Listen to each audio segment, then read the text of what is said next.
Section 4.1, maximum and minimum values of a function. So what we're going to do over the course of these first few sections of Chapter 4, and really later in Chapter 4 as well, is actually put the derivative to work for us. And so we're going to make some observations that we've kind of already talked about before. We've seen in some of our previous discussions. So I think for the most part, especially this first section, this tends to go pretty well. There's nothing really drastic here in terms of the concept. It's a pretty straightforward concept. But as usual with a lot of this, it's just making sure we're clear on the notation and the language, make sure we're using proper terminology and proper notation when we're labeling these things. But there is a process involved, so there, in terms of the information that we're finding. But it's all going to be about the derivative ultimately, and how we can use that derivative to give us information about our function, right? What the graph of the function looks like, function values, in this case looking for maximum or minimum function values. And where we can ultimately make use of that is in what we call optimization problems. So toward the end of this chapter, we're going to go back and do some more application stuff, what are called optimization problems, where, within the context of our situation, we're interested in finding the maximum or minimum value of a function, or what's also called an optimal value. Right? So whether it's the maximum or minimum value, depending upon the situation that we're dealing with. So yeah, there's a lot of real-world application for this stuff. So like we keep saying, it's all great, fine, and wonderful. I can take a function and find its derivative, whoop-de-doo. But what can I actually use that for? So this is the kind of stuff that gets done on a regular basis in the real world. In business and industry, where they're manufacturing or trying to determine costs and resource allocations and, profits and all this kind of stuff. It's all math. It's all development of functions that can model situations, and then using a lot of these types of observations that we're dealing with in calculus to answer those questions. Right? So yeah, there's a lot of real world application for this stuff. All right, so let's get to the nuts and bolts of it. So first of all, just some definitions, and again, definition, formal definition versus, kind of like our simple common sense definition. So first I'm saying that I have a function f. That function has an absolute maximum, or what is also called a global maximum. I tend to call them absolutes. I don't typically use the term global, but absolute max or global max at a number c, if f of c is greater than or equal to f of x for all x in the domain of f. And then f of c, that function value, is the maximum value of f on its domain. Now, what is that saying? Very simply, I'm looking at a function over the entire domain of that function. If that function obtains a maximum value, or it has a largest value over its domain, then that's what we're calling the absolute or global maximum value of our function. All right. So again, pretty straightforward observation. And then similarly, we have a similar definition for absolute minimum. F has an absolute minimum or global minimum at a number c if f of c is less than or equal to f of x. Right? So f of c is smaller than every other function values of x for all x in the domain. And then again, f of c would be the minimum value of f on the domain. All right, so again, basically we're just saying we're looking for, over the domain of our function, does it have a smallest function value?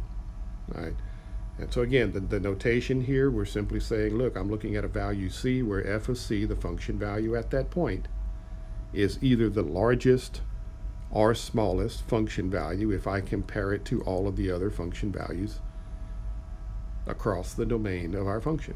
All right, so absolute or global maximums and minimums. Now, maximum and minimum values are also called extreme values of our function, or extrema for short.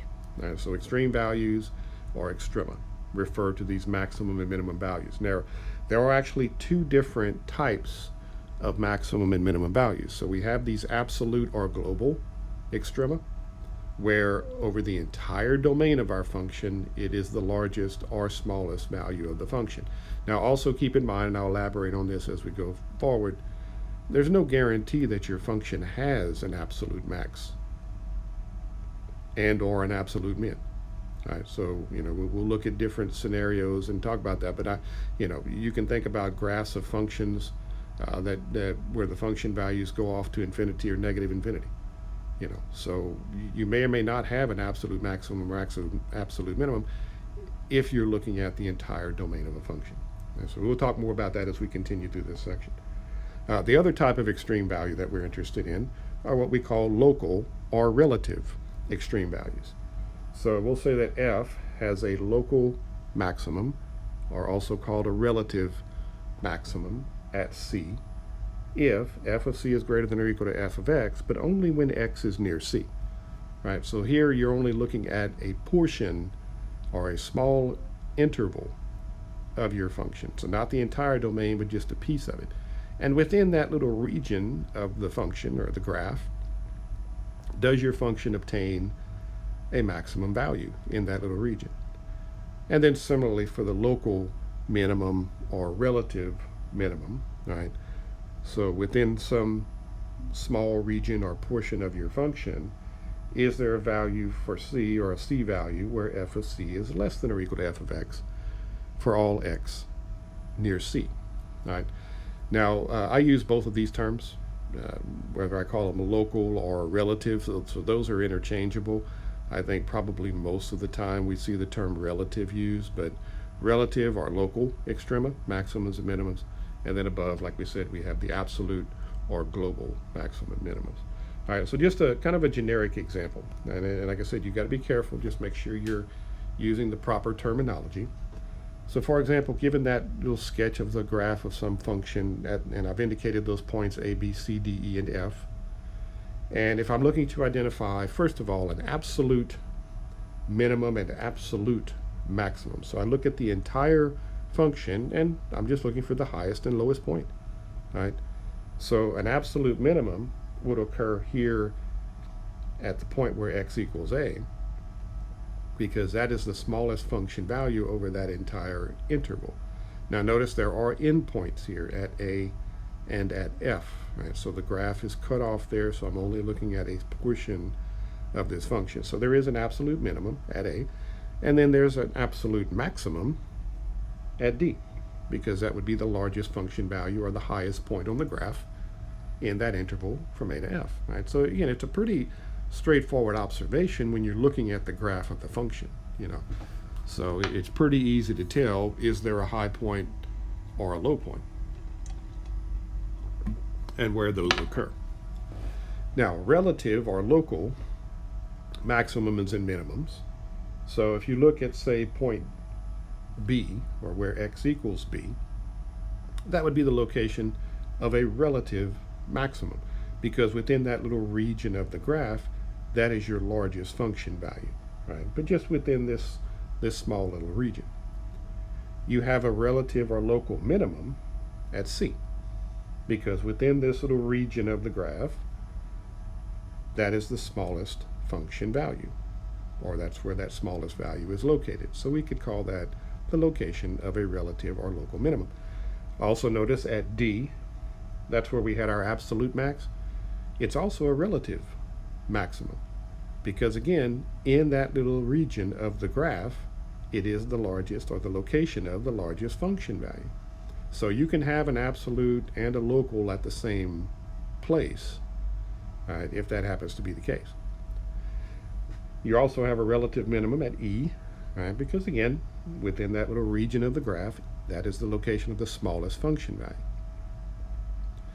Now notice at point f and at point a, when we talk about relative or local extrema, we never consider those endpoints, because if you're looking at, remember, if we're defining a relative extrema, relative minimum, relative maximum, like for example at a, I can't say there's a relative minimum there, even though there's an absolute minimum at that point, because again, over that piece of the graph, that's the lowest point, that's the smallest function value.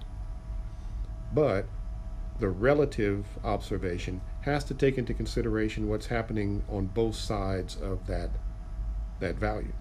So since we don't know what's happening on the left side of A, I can't say that that is a relative minimum. Okay? It's the absolute minimum because I'm cutting the graph off at that point, and that's the location of the smallest function value.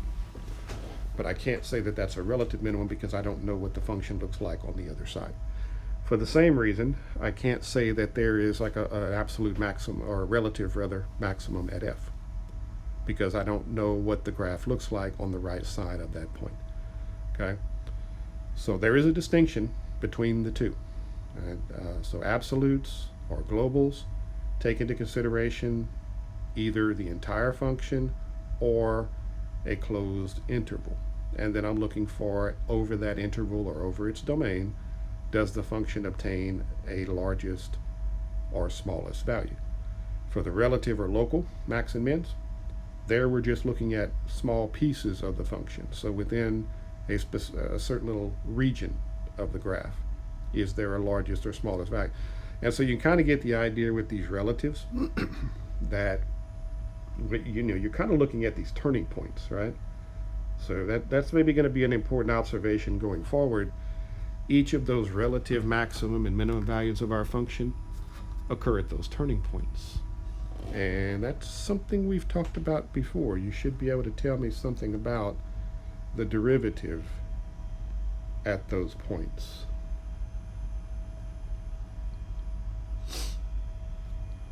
Here's more of a specific example with actual points on the graph indicated, because again, I want to be careful in terms of how we answer questions, the information that you give in answering your questions. I'm just looking, I have a little stray mark right there. Okay, so here I've got the function f of x equals 3x to the fourth minus 16x cubed plus 18x squared. And we're looking at this function on the interval from -1 to 4. All right, so only for x values between -1 to 4. So like the previous example, we're closing this function off. We're only looking at a finite piece of it, all right, over a closed interval. And I've indicated the points, those turning points. I've also given you the end points, because again, I'm mainly interested in here just making sure we're clear on the question, how we answer the question, the information, notation that we use. So I've got that left end point at -137. Now notice there is also a turning point at the origin. We also have a turning point at 1,5. We have a turning point at 3, -27. And we have the right end point at 432. So just like with the previous example, if I'm looking for the absolute maximum and absolute minimum, then I'm simply looking for the highest and lowest points on the graph over this interval. This graph obtains an absolute maximum at that left endpoint, at the point -137. Now, watch how we answer this, because I want clarity. I don't want to be vague or confusing here. When we're answering the question, you want to make sure we answer it appropriately. Remember, anytime we're talking about the value of the function, we're talking about the y coordinate of the point on the graph of that function, right? Your function value is your y coordinate. The location, or where the behavior is taking place, can be done in one of two ways. You can either simply use the x coordinate and say, okay, this is the behavior that occurs at x equals whatever, or you can use the actual point itself. I don't care which way you do that. So in this case, I would say that there is an absolute maximum for this function at the point -137. Or you could also say that there's an absolute maximum at the point where x equals -1. Right? So if you just want to be clear, you give the whole point, or you can at least, like I said, minimally you need to give the x coordinate for the location of where the behavior takes place. But then the absolute maximum is the y value, right? That's the y coordinate of your point. So my absolute maximum is 37. That's the largest function value over that interval. Okay? So be clear there in distinction between the way that we answer those two questions. All right, so then for the absolute minimum, all right, we're looking for the lowest point on the graph. In this case, that occurs at 3, -27. So like I said, when you have the graph of the function, it's pretty easy to tell where the high and low point is. So I've got an absolute minimum at the point 3, -27, or at the point where x equals 3. And then I would say that the absolute minimum is -27. Right? That's the smallest function value over that interval. So those are your absolutes, or globals if you prefer to use that term. But here I think most of the time you see the term absolute used for those. The local or relative maxes and mins. Okay? And again, I see those interchangeably. So, whether you call it local max, local min, or relative max and relative min, either one is fine, whichever you prefer. But like we said previously, we're kind of looking for those turning points. That's where you're going to find those local extrema. So we do have a local maximum at this point 1,5, right? Within that little region, there's a turning point where that's the highest point on the graph in that little region.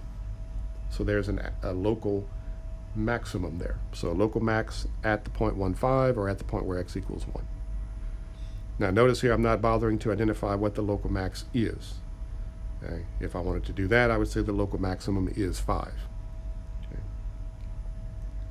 There's local minimums at a couple of points. We have a turning point here at the origin. So we could say that there is a local minimum at the point 0, 0, excuse me. So at the origin. And notice again, we also have a local minimum down here where we had our absolute minimum. All right, so there's also, I could describe that point 3, negative 27 as the location of a local or relative minimum, as well as being the absolute. Okay? Now again, I just gave the location there. At that point or at the point where x equals 3, either way. Okay? So kind of using some of these observations that we're making about where we see those relative, let's talk about the relatives here for a bit, where we see those relative or local maximum and minimums occur. What conditions would guarantee that a function has an extreme value? And even when we talked about the absolutes, we said, how do I know that my function even has them? Because not everyone does. So what conditions would guarantee that I have an absolute max or min? We've kind of mentioned that already. We said if you're looking only over a closed interval. We're going to talk more about that later. But with respect to the local or relative maximum and minimums, what are we looking for? Where do we look to find those values?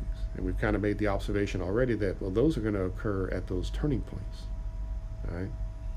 Which, like I said earlier, you should be able to tell me something about the value of the derivative at each of those turning points. Like on the graph that we just looked at the point 0, 0, at the point 1, 5, at the point 3, negative 27, what can you tell me about the slope of the tan line, right? The derivative at each of those points. And you should remember that the slope of the tan line there would be 0. That would be our horizontal tan line. Right, so we've answered that question before where we've taken functions and we've identified the locations of horizontal tan lines. And those would occur, we would find them by setting the derivative equal to 0. Okay. Right, now there's going to be a little more to it than that, but that's one major observation that we can make. All right, so I've got a couple of theorems. So first of all, the extreme value theorem, which says that if f is continuous, extreme value theorem, if f is continuous, there's that continuity again. Remember, that keeps popping up in pretty much every theorem and observation that we're making. It's most of the time with respect to the function being continuous over the interval over which you're looking. So if f is continuous on a closed interval from a to b, then we guarantee that f obtains an absolute max, call it f of c, and an absolute min, call it f of d, at some numbers c and d that are in that interval from a to b. All right, so that's what we were saying earlier about, like, if I'm looking at a closed interval, a fixed portion of the graph of my function, then I can guarantee you that at some point there is an absolute maximum and at some point there is an absolute minimum. Maybe it occurs at one of the endpoints of the interval. Like here we had our absolute maximum at that left endpoint of negative 137. Okay? So as long as we have a closed interval, we can guarantee there's an extreme value. There's an absolute or global max or min, more specifically. Now, where else could they occur? We said, well, the other possibilities would be at those turning points. Now, if we're talking local or relative max and mins, then that's what we're interested in. I don't care about the endpoints of the interval. We said we can't have a relative max or min at the endpoints because we don't know what's happening on the other side of the point. But we can have relatives at those turning points. So, the next question then, how do we find the extreme values? Now, so here's our other theorem. This is pronounced Fermat. So Fermat's theorem. And Fermat's theorem says that if f has a local maximum or minimum at C, and if f prime of C exists, then the derivative there has to equal 0.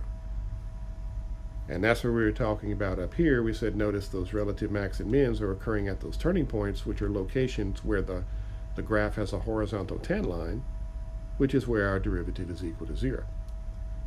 Now, that's not the only place that can occur, and also I know, as we've seen before with some of these theorems and definitions, don't misread what's being said there. So it says that if f has a local max or min at C, and if f prime of C exists, then f prime of C has to equal 0 at that point. Now, that does not mean that if f prime of C equals 0, there's an extreme value. Okay. So that does not guarantee that there's an extreme value. What we're saying is, if there's an extreme value there, and the derivative exists, then the derivative has to equal 0. So what that ultimately gives me then is a place that I can look for an absolute or a relative max or min. Right, so I look at where the derivative equals 0, and then we'll go from there. Now, there may also be an extreme value where your derivative does not exist or where it's undefined. And I'll give you an example of that. So we know that if they exist, if there is a relative max or relative min, then one of two things has to be true. Either the derivative there has to equal 0, or the derivative does not exist. Okay, now that's going to go back to some discussion we've had in terms of how do I know when or where a function is not differentiable. So here's just a couple of examples to clarify that previous statement. So let's say, for example, the function f of x equals x cubed, and that's the basic shape of the graph of that function. Now notice if I were looking for relative max or mins, I would start by looking at where the derivative is equal to 0. So f prime of x, power rule, is 3x squared. And if we set that equal to 0, then we would find that f prime of x, our derivative, is equal to 0 at the point where x equals 0. But notice, at that point, there is no extreme value. There is no relative max or min. There is no turning point. Okay? So that's why we said earlier, if the derivative exists and the derivative is equal to 0, then that is possibly a location for a relative max and min. But it doesn't guarantee that there is one. Okay? So there is no extreme value there. And then the other statement I gave you was, we said that you could also have an extreme value at the point where the derivative is undefined. So for example, take the absolute value function, that V-shaped graph. Right? There's an absolute or relative, whichever way we care to describe it based on our context or question. There's a relative max at the origin. There's an relative minimum at the origin. There's also an absolute minimum at the origin, right? Or at the point where f of 0 equals 0. But notice the derivative at that point does not exist, right? Remember we talked about differentiation. You could not differentiate a function at a corner. So this function is not differentiable at x equals 0, but f of 0 is the location of an extreme value, whether you're calling it a local or an absolute, whichever the case may be. All right. So ultimately, then, this is what we can take away from those observations. So we're going to say that we'll start looking for extreme values of our function f at numbers c, where either f prime of c equals 0 or f prime of c does not exist. All right. But again, it's all about the derivative. So we find the derivative of our function. We set it equal to 0. We also look at any value for x where the function, that derivative is undefined. And we said those then would be possible locations of extreme values. We call these C values critical numbers or critical values of the function. I use both terms. I'm used to calling them critical values, but this textbook calls them critical numbers. So critical numbers, critical values, either one, that's interchangeable. All right. Now again, these are possible locations of extreme values. We then have to check and see what's going on in that region. All right. So, if we're talking absolute max or min, that's one thing. Is it reaching the highest or lowest point of the graph, especially if we're on a closed interval? But if we're looking at the entire function, then maybe we're looking at possibly some local or relative max or mins. We need to see what's going on around that point, right? So we say that's why we have to look at what's happening on the left side and right side and compare that function value to the function values in the general vicinity of that point. And if it's the largest function value, then it's a max. If it's the smallest, then it's a minimum. Now this next little statement is just kind of a reverse of that previous statement, that says we start looking for those critical values, or we find critical values, critical numbers, at the points where either f prime of c equals 0 or f prime of c does not exist. We can also say then that if f has a local max or min at a point c, or at a point where x equals c, then that c value is a critical number of f, right? So if we do have this, kind of going in the opposite direction, if we do have a local max or min at a point, then I guarantee you that that c value, the x coordinate of that point, is a critical number of our function. Now, of course, like we said, there may be other critical numbers, like we had, like with f of x equals x cubed. There's a critical number at x equals 0, but there's no relative max or min there. There's no extreme value there. So bottom line, if we're looking for critical numbers, where do we look? We look at where the derivative is 0 or where the derivative does not exist. So we'll start there, and then the next a couple of sections we'll get more back into the whole max and min stuff, relative max and relative min. So finding the critical numbers of a function, so of course it just depends on the function, but as I said, there's nothing new here. You're going to have to differentiate, so it's all about the derivative. Now we're going to put the derivative to use, so you have to know your differentiation processes for all of these different types of functions, and we're looking for the critical numbers. So for this function, f of x equals x squared minus 1 cubed, we find our derivative, f prime of x. Here's our power rule in addition to the chain rule, all right? So using our power rule, it's 3 times x squared minus 1 squared times the derivative of that base, which would be 2x. So there's our chain rule with the power rule. Or just rearranging the factors, I've got 6x times x squared minus 1 squared. And then we're looking for critical values or critical numbers. So in this case, since it's a nice polynomial, we'll set the derivative equal to 0. It's already in factored form, or at least to a certain degree. And then we set each factor equal to 0. So I've got 6x equals 0 or x equals 0. There's a critical number. We also have that factor of x squared minus 1 equals 0, or x squared equals 1, or x equals plus or minus 1. You could also factor that, right? You could do x squared minus 1 is x plus 1 times x minus 1, either way you want to go. Just to remember, because again, I see this mistake made. We just forget that, here I'm using that square root property, where I took the square root of both sides of this equation. Don't forget your plus or minus, right? Because anytime we take the square root of both sides, we have the positive or negative. Positive 1 squared is 1, negative 1 squared is 1. So don't forget that. I see that happen. We forget. But those are all of our critical numbers in this case. Again, because it's a nice polynomial, there's no point at which it's undefined. There's no fractions there.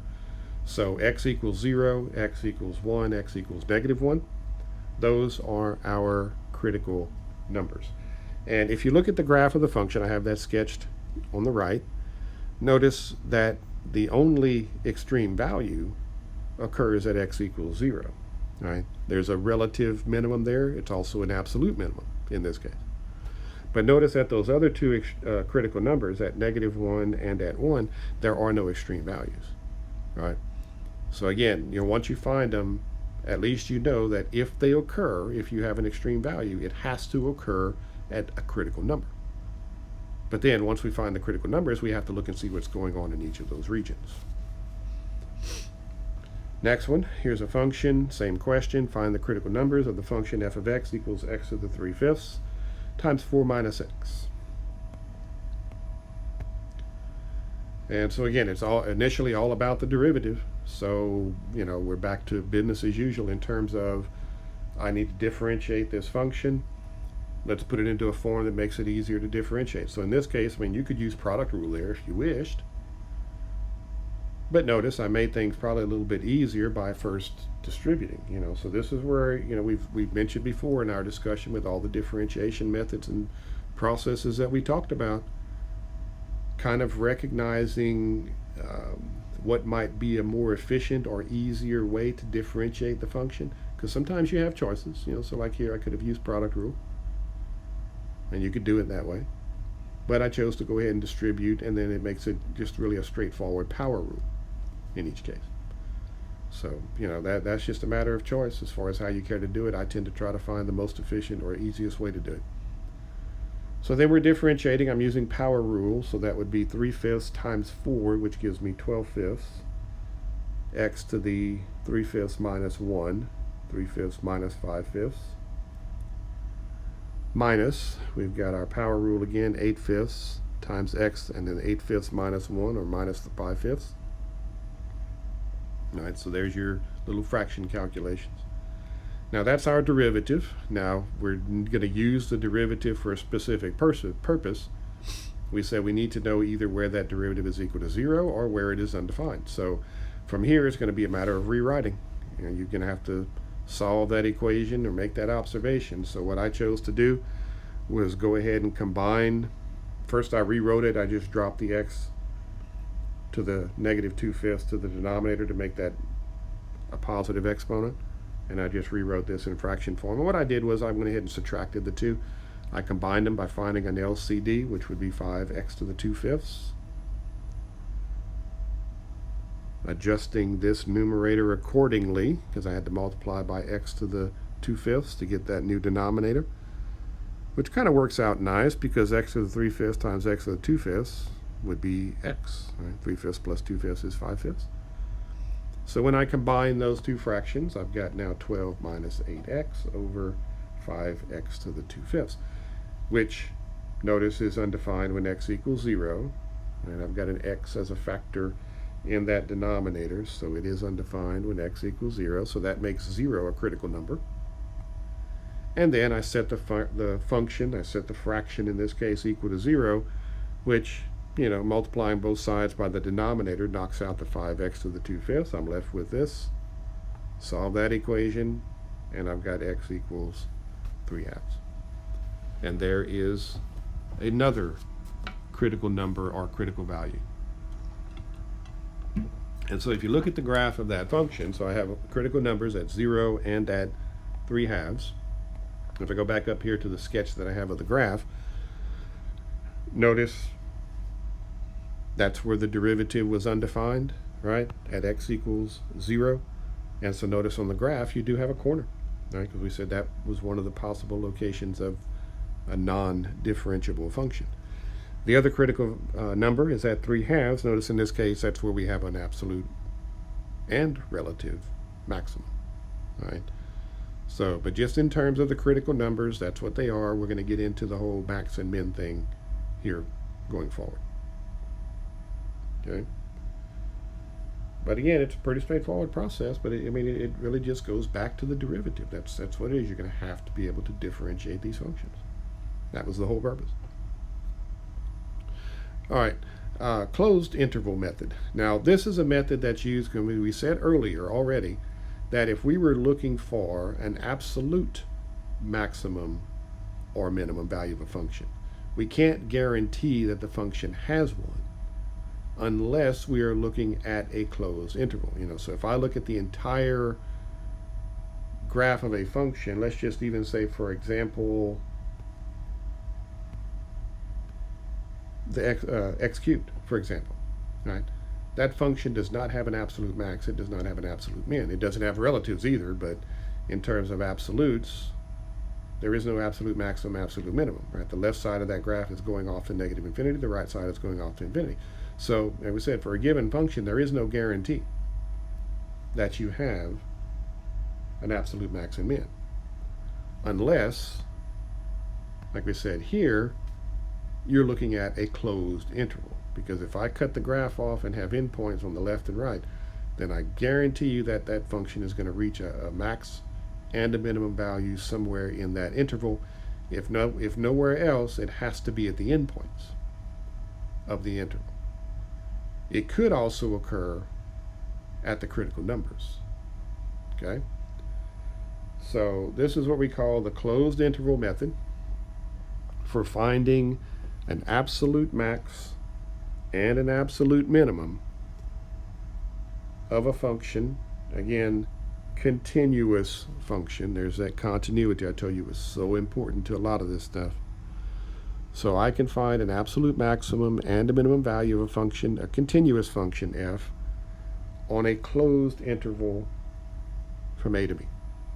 And since we know where those could possibly happen, let's just find the values. All right, so first, find the values of f at the critical numbers. Right? So find your critical numbers, find your derivatives, set the derivative equal to 0, find any point where it's undefined. So find any of your critical values in the interval from a to b.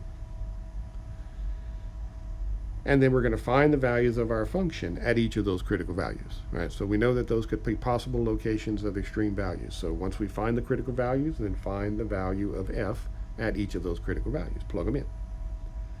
And then we're also going to look at the values of f at the endpoints, right? Because we said you could, in the context of an absolute max or min, you could have an absolute max or min at the endpoint of the interval. So we also find the endpoint values f of a and f of b. And then we'll simply compare. So it's nothing tricky here. Find your derivative, find your critical numbers. And then we'll plug those into our function. We'll also plug the endpoints of the interval into our function, and whichever one is the largest is our max, whichever one is the smallest is our min. So for example, if we let f of x equal x cubed minus 6x squared plus 9x plus 2, and we look at that function on the interval from -1 to 4, we start by finding our critical numbers. Now again, our question is here, identify or find the absolute or global maximum and minimum values of f on that interval from -1 to 4. Right, so we call this the closed interval method because we're looking at the function over a closed interval. So find our critical numbers. We find our derivative f prime.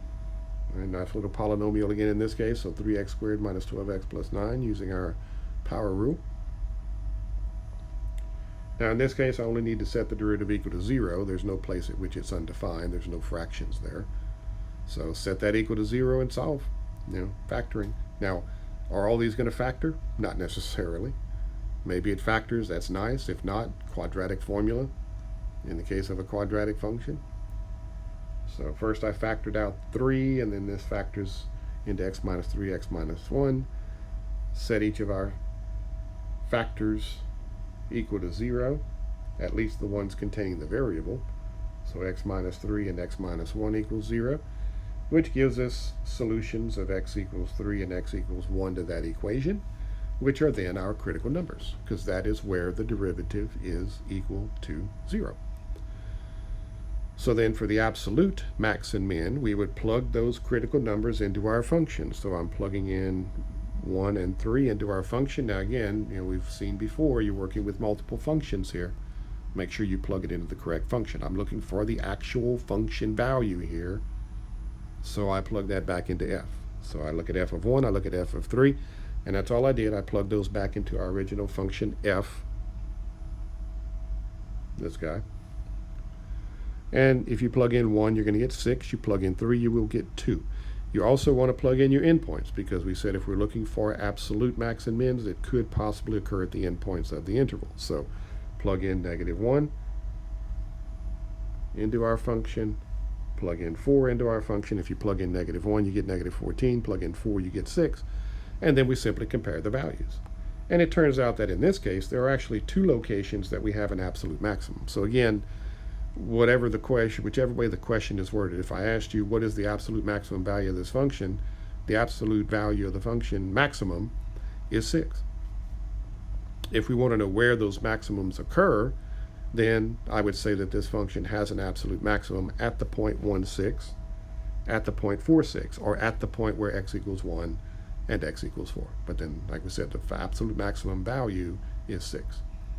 The smallest function value is negative 14, and it occurs at the point where x equals negative 1. Or we could say that there is an absolute minimum at the point negative 1, negative 14. But again, there's nothing, I don't think anything tricky there. But you do have to be able to differentiate the function. Find your critical numbers, and then we're just plugging those back into the function along with the endpoints of the interval to see which one produces the largest and smallest function values. Okay? And that is it for that section. That's 4.1.